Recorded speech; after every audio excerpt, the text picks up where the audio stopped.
하나님 말씀 고린도전서 3장 10절에서 15절 제가 봉독합니다.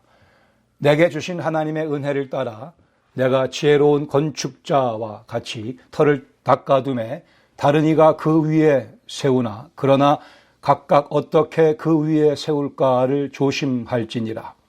이 닦아둔 것 외에 능히 다른 터를 닦아둘 자가 없으니 이 터는 곧 예수 그리스도라. 만일 누구든지 금이나 은이나 보석이나 나무나 풀이나 짚으로 이 터 위에 세우면 각 사람의 공적이 나타날 터인데 그 날이 공적을 밝히리니 이는 불로 나타내고 그 불이 각 사람의 공적이 어떠한 것을 시험할 것입니다. 만일 누구든지 그 위에 세운 공적이 그대로 있으면 상을 받고 누구든지 그 공적이 불타면 해를 받으리니 그러나 자신은 구원을 받되 불 가운데서 받은 것 같으리라. 아멘. 요즘 한국 여배우 윤여정 씨가 오스카 여우 조연상을 받아서 한국 매스컴에 아주 난리가 났습니다. 떠들썩합니다. 배우로서 가장 영예로운 그러한 상이겠죠. 그의 노력의 결과일 것입니다. 축하받을 만한 일일 것입니다. 1997년 타이거 우즈가 마스터스 오픈에서 엄청난 격차를 벌이며 우승을 했습니다. 당대 최고의 골퍼라는 소리를 듣기 당연한 그러한 실력입니다.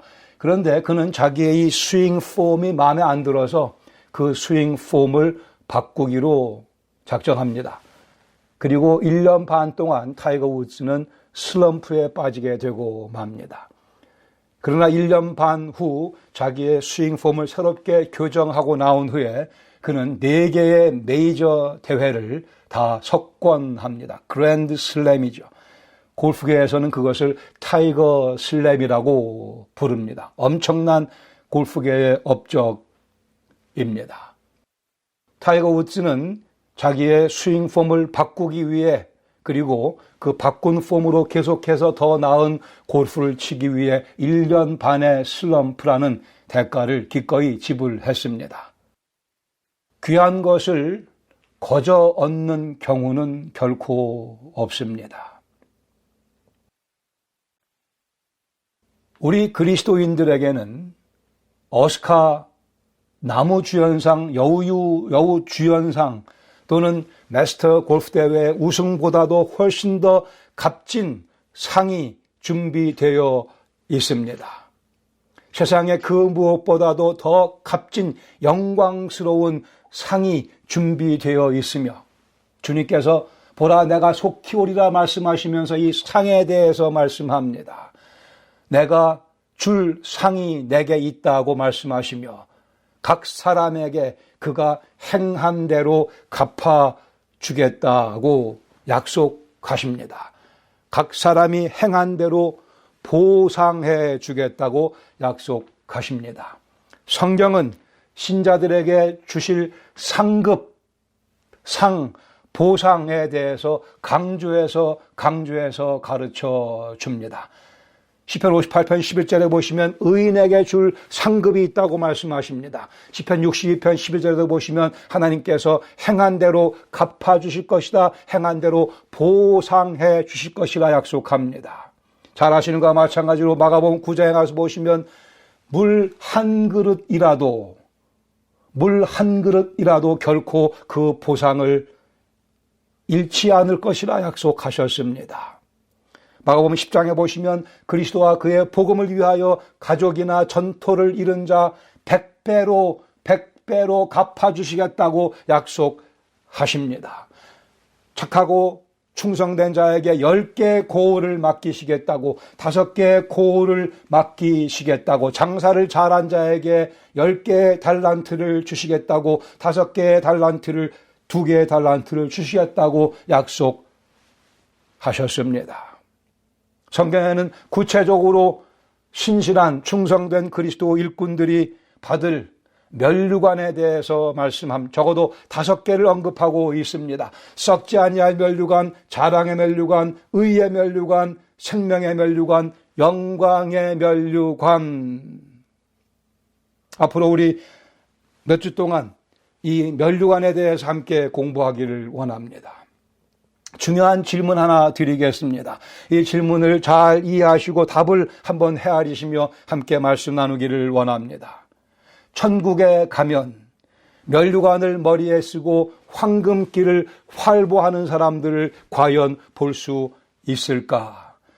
천국에 가면 머리에 면류관을 쓰고 황금길을 활보하는 사람들을 과연 볼 수 있을까? 오늘 본문 고린도전서 3장 10절 이하에 보시면 면류관을 받아야 할 이유와 그 방법에 대해서 말씀해 주고 있습니다. 10절 11절에 보시면 먼저 사도 바울은 교회의 기초는 예수 그리스도이심을 밝힙니다. 내게 주신 하나님의 은혜를 따라 내가 지혜로운 건축자와 같이 터를 닦아두매.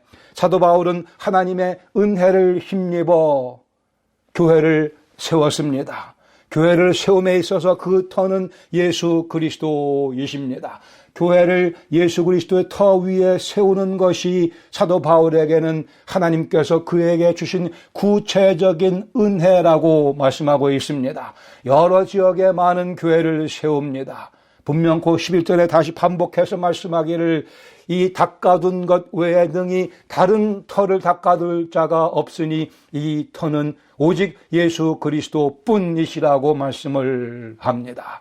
예수 그리스도만이 교회의 기초이시며 예수 그리스도만이 참된 인생의 기초 터이십니다.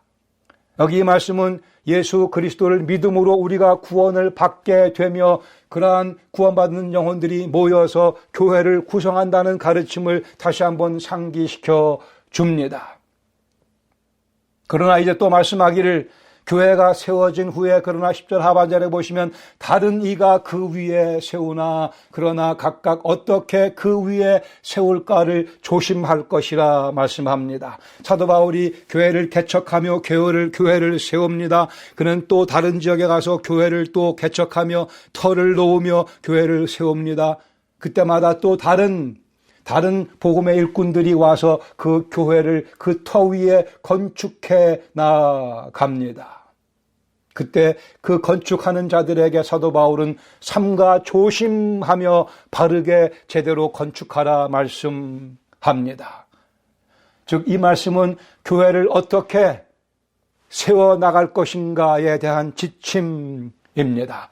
1차적으로는 목회자들을 향한 영적 지도자들을 향한 교훈의 말씀이며 또한 경고의 말씀이기도 합니다. 그러나 동시에 모든 그리스도인들이 모든 신자들이 다 이 말씀에 순종해야 합니다. 우리는 믿는 사람 각자가 교회의 구성원이며 교회의 지체이며 그 지체들이 모여서 그리스도의 몸인 교회를 구성합니다.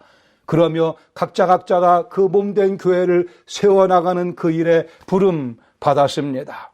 그리스도께서 그 기초 파운데이션 터가 되시며 그 위에 우리 성도들의 살아가는 모습과 인격 그것이 교회의 건축물을 구성해 나간다는 의미이기도 합니다.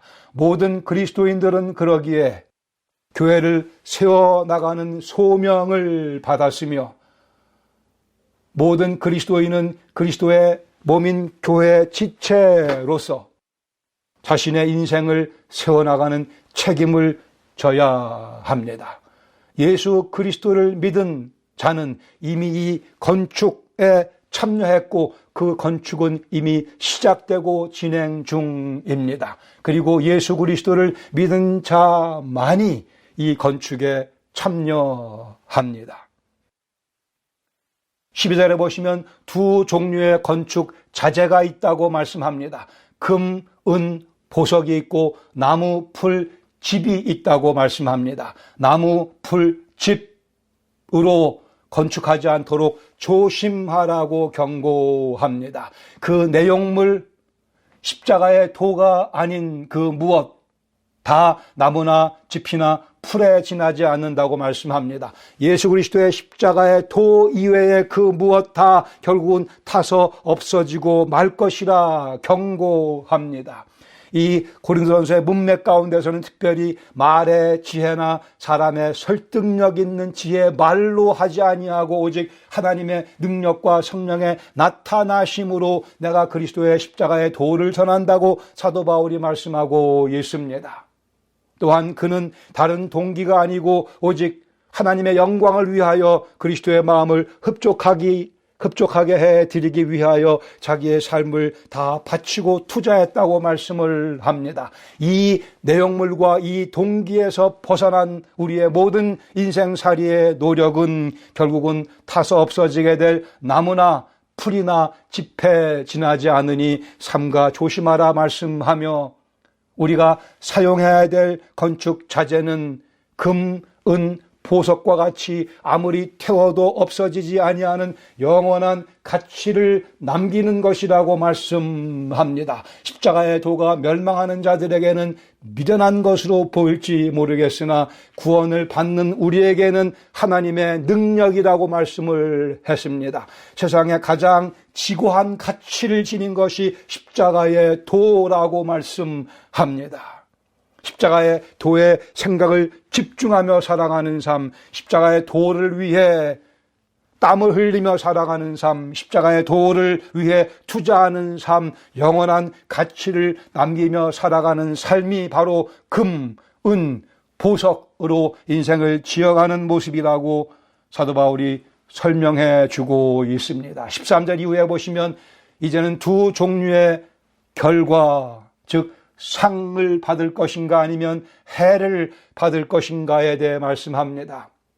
13절에 각 사람의 공적이 나타날 터인데 그날이 주님 다시 오시는 그날이 공적을 밝히리니 드러내리니 방법은 불로 나타내고 그 불이 각 사람의 공적이 어떤 것인가를 태워서 시험할 것이라. 14절에 만일 누구든지 그 위에 세운 공적이 불에 타지 않고 그대로 있으면 상을 받을 것이요 누구든지 공적이 불에 타버리면 해를 받으리니 손해를 경험하게 될 테니 그러나 자신은 구원을 받되 불 가운데서 받은 것 같으니라. 이 말씀은 믿는 자들이 상을 받을 것인가 말 것인가에 대한 말씀입니다. 우리가 예수님 공중 재림하실 때 우리 믿는 자들이 다 들려 올림받게 되며 거기에 그리스도의 심판대가 펼쳐지게 됩니다. 거기서 구원받은 자들만이 그 심판대 앞에 서서 상급을 받는 그리스도의 시상대인 것을 꼭 기억하시기 바랍니다. 구원을 받고 안 받고의 문제가 아니고 상을 받을 것인가 손해를 볼 것인가에 관한 말씀입니다. 상을 받지 못하면 구원을 받기는 받지만 불 가운데서 받은 것 같으니라. 즉 불이 났을 때 거기서 불을 피해 허겁지겁 도망쳐 나가듯이 그러한 모습으로 부끄러운 모습으로 구원을 받기는 받을 것이지만 그 광경이 그리 아름답지는 못할 것이라 말씀을 합니다. 천국에는 눈물이 없다고 하지만 그러나 천국이 시작되는 그 상황 가운데 하나님께서 우리의 눈물을 씻어주신다고 말씀을 합니다. 즉 천국에 올라가자마자는 아직 눈물이 있고 주님께서 우리의 눈물을 씻어주시게 됩니다. 이 세상에서의 모든 아픈 기억 다 주님께서 제거해 주시며 여기 부끄러운 구원을 받는 자들의 눈물도 주께서 씻어주시는 그 눈물에 포함된 것으로 이해가 됩니다. 우리 본문을 중심으로 오늘 두 가지 교훈을 함께 나누기를 원합니다. 첫 번째, 기초에 어울리는 재료들로 건축하십시다. 기초에 어울리는 재료들을 가지고 우리 인생 건축해 나가십시다. 예수님 믿는 순간부터 우리는 이 새로운 인생 건축 시작했습니다. 이미 진행 중에 있습니다. 혹시 모르시는 분들 깨달으셔야 합니다. 예수님 믿는 순간부터 우리의 인생의 기초는, 우리 교회의 기초는 예수 그리스도 터는 그리스도이시며 그 위에 우리가 구조물들을 지금 올려가고 있습니다. 우리가 잘 아는 에베소 2장 8절 9절 말씀에 사도 바울은 강조해서 우리의 구원은 우리의 선행으로 얻는 것이 아님을 밝혀주며 오직 구원은 하나님의 선물인 것을 그러게 누구도 자랑치 못한다고 분명코 말씀합니다. 그러나 2장 10절에 이어서 말씀하기를 우리는 그가 만드신 바라 구원받은 우리는 하나님의 작품이라. We are his masterpieces. 우리는 그분의 걸작품입니다. 그리스도 예수 안에서 선한 일을 위하여 지으심 받은 자라 말씀하십니다. 우리를 구원하는 방법은 선한 일이 아니지만 우리를 구원하신 목적은 선한 일을 우리가 행하게 하기 위해서라 말씀합니다. 이 일은 하나님의 전에 예비하사 우리로 그 가운데서 행하게 하려 하심이니라. 여기 하나님께서 애를 쓰시며 계획하셨다고 말씀을 합니다. 하나님께서 팔 걷어붙이시고 구원받은 후에 우리가 행해야 될 일들을 예비 준비하셨다고 말씀을 하며 이것이 크리스찬 라이프입니다. 구원받고 난 후에 그리스도의 터 위에 우리의 구조물들을 금, 은, 보석으로 지어나가는 삶, 하나님께서 이미 오래전에 창조 전에 우리를 만드시기 전부터 계획하시고 준비하시고 우리에게 이제 행하라 부탁하시는 일이라고 말씀을 합니다.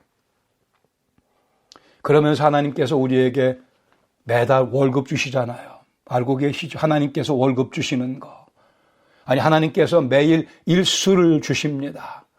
하루도 빼놓지 아니하시고 순간마다 우리에게 호흡을 공급하시며 팔다리에 근육에 힘을 공급하시며 우리는 그 나라 그 왕국을 위해 하나님께서 주시는 페이를 월급을 받아가며 그것 가지고 살아가며 주께서 원하시는 그 건축물을 금, 은, 보석으로 짓기 위해 오늘도 살아가고 있습니다. 우리는 기억해야 합니다. 우리의 인생의 터가, 우리 교회의 기초가 영광스러운 예수 그리스도이심을, 그러기에 영광스러운 예수 그리스도의 그 기초에 걸맞는 건축물을 세워 나가야 합니다. 그 아름다운 거룩한 기초에 걸맞는 재료들을 가지고 인생을 구축해 나가야 합니다.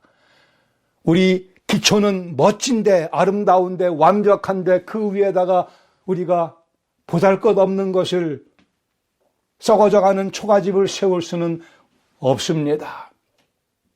우리의 기초는 금, 은, 보석보다 더 뛰어난 더 완벽한 아름다운 것인데 그 위에 우리가 나무나 풀이나 짚으로 얼기성기 우리의 집을 세워나갈 수는 없을 것입니다. 기초에 어울리는 재료, 예수 그리스도의 모습에 부합되는 우리의 삶의 모습, 우리의 생각, 우리의 계획, 우리의 인격. 역대상 29장 2절에 보시면 솔로몬이 하나님을 위하여 정성을 다하여 성전을 건축합니다.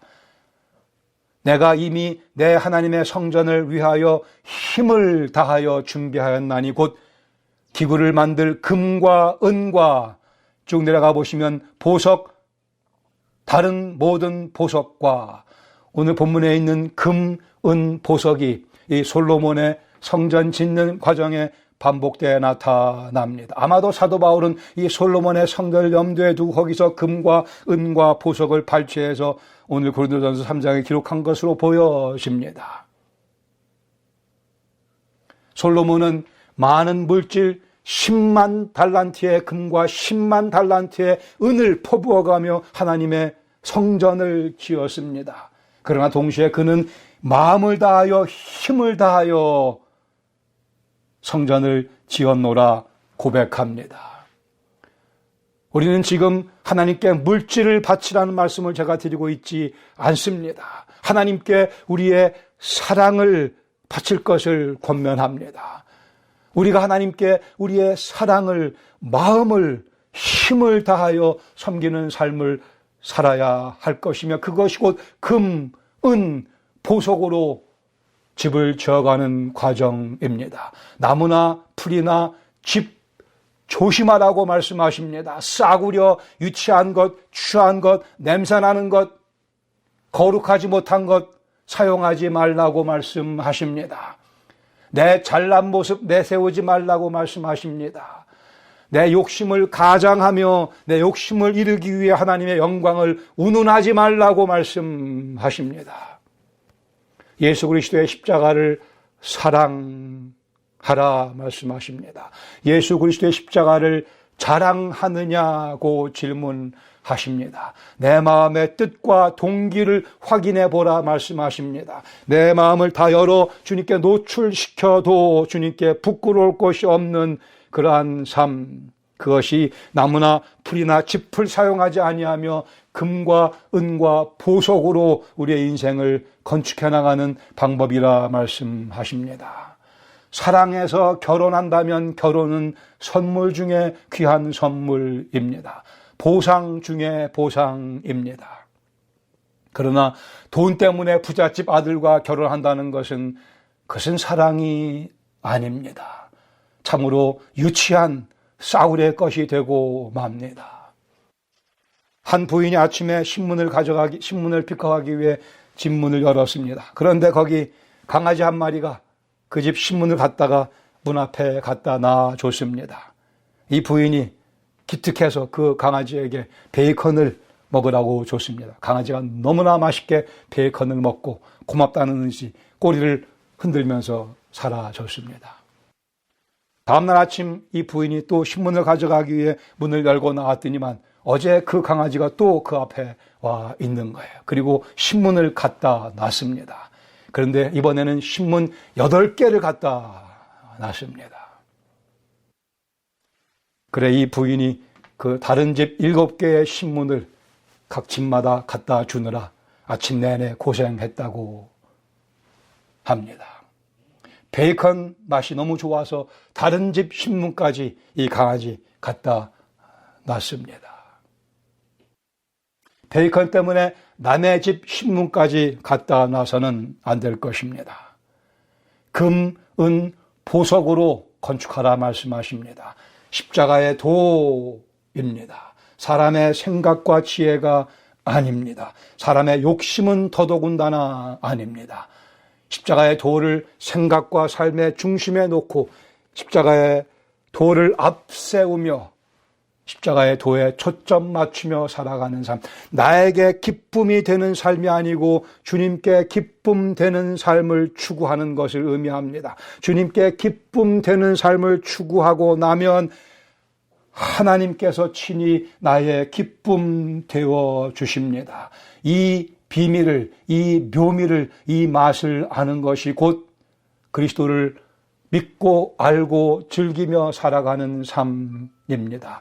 내 유익과 내 기쁨을 추구하는 것이 아니고 주님의 기쁨을 추구하고 나면 주님께서 친히 내 기쁨이 되어주시는 삶, 이 삶을 살게 해주시기 위해서 예수님께서 십자가에서 고난받으시고 죽으시고 또한 부활하신 것입니다.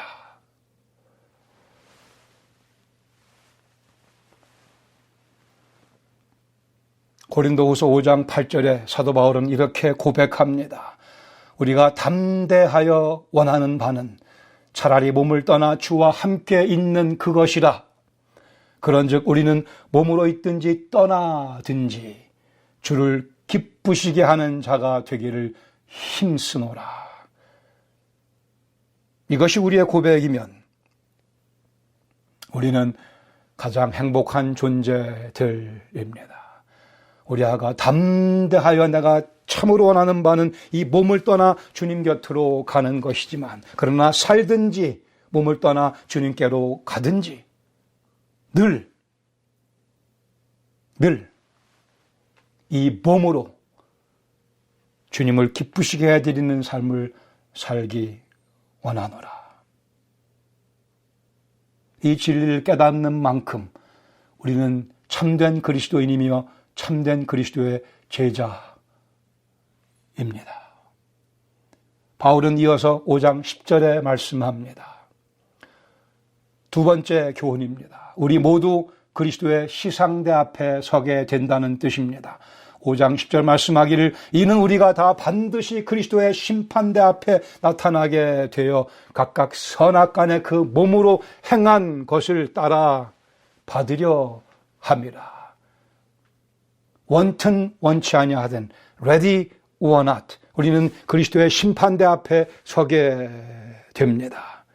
예수님 공중재림 언제 하실는지 모릅니다. 오늘일 수 있고 내일일 수 있고 그리고 우리는 그때 들림받아 공중에서 주를 만나게 되며 거기에 그리스도의 심판대가 펼쳐지게 됩니다. 그리스도의 심판대 다시요 우리의 구원 여부를 묻는 자리가 아니고 시상대입니다. 우리의 상품 상급을 상장을 수여하는 세리모니입니다.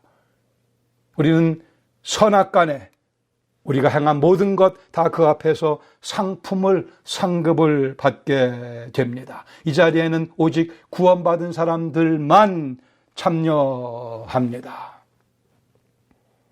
예수님께서는 열 문화의 비유 가운데 열 문화를 받은 자에게 누가복음 19장 17절 말씀하기를 잘하였다 착한 종이여 내가 지극히 작은 것에 충성하였으니 열 고을 권세를 차지하리라 말씀하셨고 다섯 문화 맡은 자에게는 똑같이 말씀하기를 너도 다섯 고을을 차지하리라 말씀하십니다.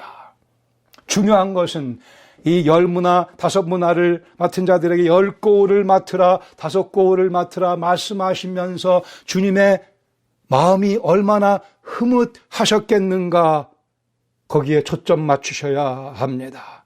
주님께서 얼마나 기분이 좋으셨겠습니까? 너 정말 잘했다. 10개의 고을을 다스려라. 5개의 고을을 다스려라. 그렇게 맡기시며 주님께서 기뻐하시는 모습을 마음속에 그리는 것이 성경에서 말씀하는 상급에 대한 가르침의 본질입니다. 우리가 애쓰며 땀 흘리는 이유는 다른 데 있지 아니하고 나를 그만큼 사랑하사 나를 위해 죽으시고 부활하신 예수 그리스도 나의 주님 마음을 기쁘시게 해드리고자 하는 데에 있습니다. 주님 마음을 흐뭇하게 해드리고자 하는 데에 있습니다.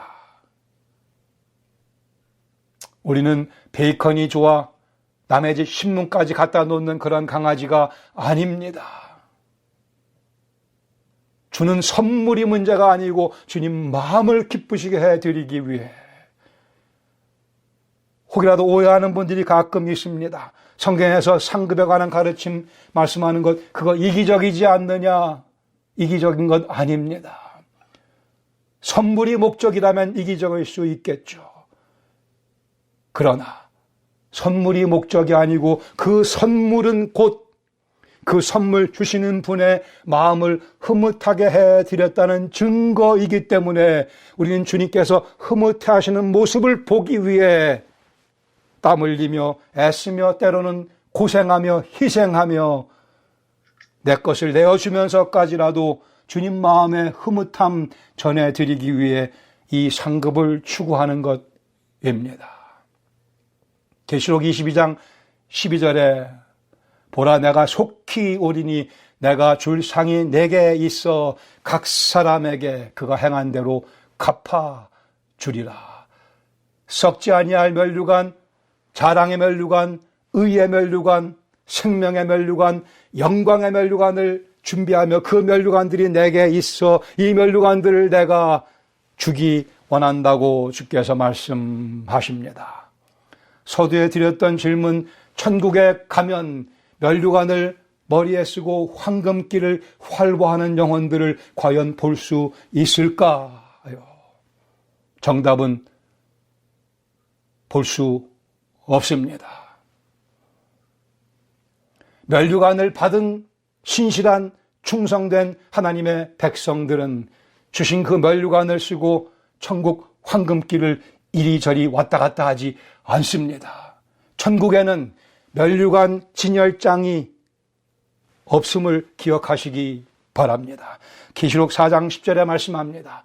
24 장로들이 보좌에 앉으신 이 앞에 엎드려 세세토록 살아계시는 이에게 경배하고 자기의 관을 보좌 앞에 드리며 이르되 자기의 관을 보좌 앞에 드리며 이르되 우리 주 하나님이여 영광과 존귀와 권능을 받으시기에 합당하오니 주께서 만물을 지으셨습니다.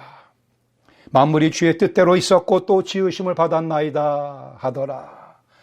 하늘나라에서 예배 드리는 우리의 모습을 미리 보여주는 광경입니다. 여러분과 제가 하늘나라에 가게 되며 하늘나라에 가서 보좌에 앉으신 하나님께 찬양 경배 드리게 됩니다. 영광과 존귀와 권능을 받으시기에 합당하나이다. 우리의 입으로 직접 이 표현을 해드리며 하나님을 예배 드리게 됩니다. 그때 만약 우리에게 주님께 주신 면류관이 있다고 한다면 어떻게 하시겠습니까? 주님 주신 면류관이 있다면 그 면류관을 손에 쥐고 있을 것입니까? 그 면류관을 머리에 쓰고 있을 것입니까?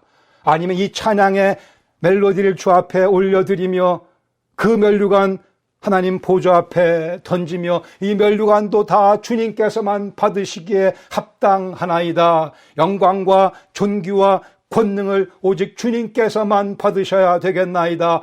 그 면류관 하나님께 던져드려야 할 것이며 던져드리기 위해 우리에게 면류관이 필요합니다.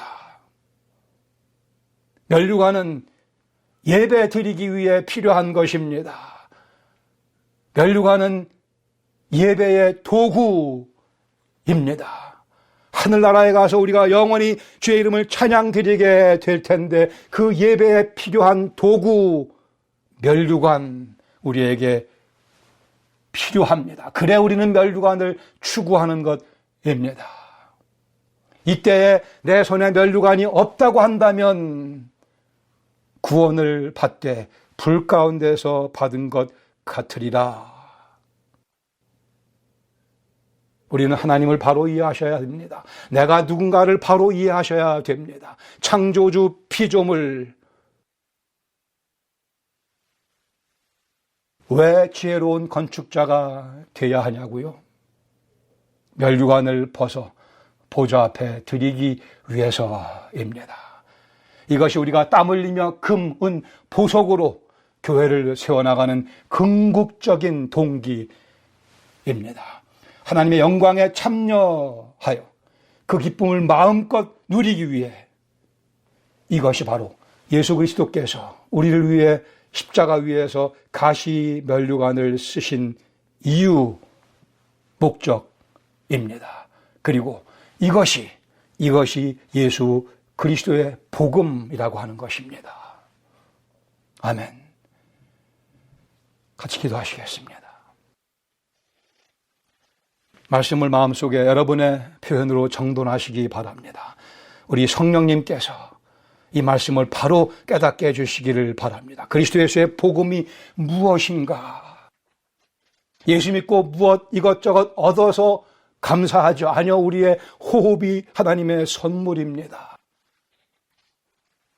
그러나 우리는 하나님께 면류관 벗어드리며 영광과 권능과 찬송 올려드릴 때에 최대의 만족감을, 최대의 기쁨을 경험하게 됩니다. 이를 위해 우리 예수님께서 가시면류관 쓰셨습니다. 기억하시고 그 가시면류관 때문에 우리에게 귀한 면류관들을 준비하고 기다리십니다. 아버지 하나님, 주시는 메시지를 성령의 도우심으로 바로 깨달을 수 있도록 은혜 내려주시며 복음의 본질을, 핵심을 바로 이해하며 이 복음 위에 살아가며 십자가의 도를 사랑하며 자랑하며 십자가의 도를 나누며 사람의 지혜로 인생 살아가지 아니하도록 주시는 면류관을 염두에 두고 그 면류관 벗어 보좌 앞에 던지며 찬양 드릴 그 영광의 순간을 마음속에 그리며 살아가는 저희 모두가 될 수 있도록 성령께서 이 말씀 가운데 역사하여 주시옵소서. 예수님의 이름으로 감사드리며 기도합니다. 아멘.